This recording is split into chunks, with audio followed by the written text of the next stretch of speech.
જેમ આ આકાશમાં આપણને તારા દેખાય અને સૂર્ય ચંદ્ર પણ દેખાયા કરે છે, એ પ્રકાશ આપે છે આપણને. ચંદ્ર અજવાળો આપે છે, એ આપણને સાક્ષાત નજરે દેખાયા કરે છે.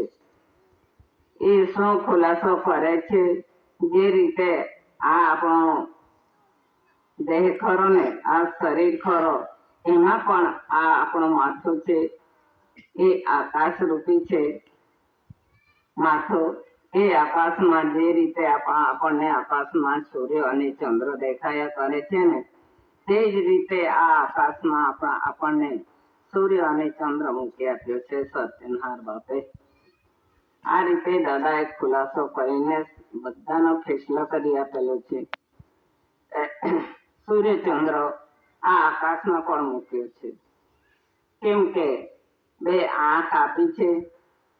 જે આપણો જમણો આંખ છે ને એ સૂર્યરૂપી છે, અને ડાબો આંખ છે એ ચંદ્રરૂપી છે. અહીંયા પણ બે આંખ મૂકી આપી છે. તો આ વિશ્વને પણ શાંતિ કરવા વાળો કોણ હશે, તેમને ઓળખી લો અને તેમને વિવેક વિનય કરો. કેમ કે તેના સિવાય તો આપણનો કાંઈક આધાર મળતો નથી. તેને સારી રીતે ઓળખી લો ભાઈઓ. આને શાંતિ આપનારી આ પવિત્ર કણી મૂકેલી છે, આપણા આંખે નજરે દેખાયા કરતી છે. આ કણી છે ને, જ્યારે આપણને ભૂખ લાગે છે, તરસ લાગે છે, ત્યારે આપણે કેટલા આકળાતા છે. ક્યારે ખાવાનું મળશે, ક્યારે મને પાણી મળશે, એમ લાગ્યા કરતું છે.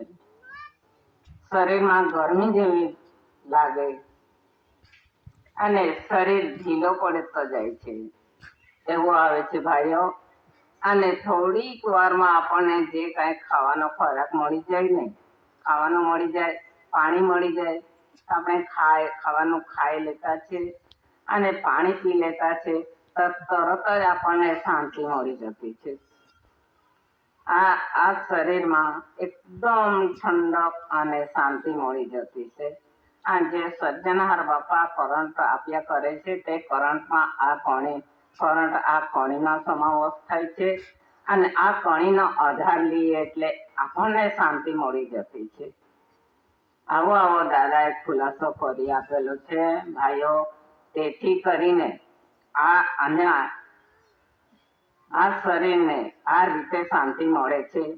અને તેમજ આ કણી જે સર્જનહાર બાપા આ સૂર્યચંદ્ર ખરો ને, એનો યોગ મિલન થકી ઉપરથી વરસાદ આવે છે, અને આ પવન લાગે છે, અને કરંટ પણ આવે છે, અને ઠંડી પણ આવે છે. આ રીતે આ એની કહેવાય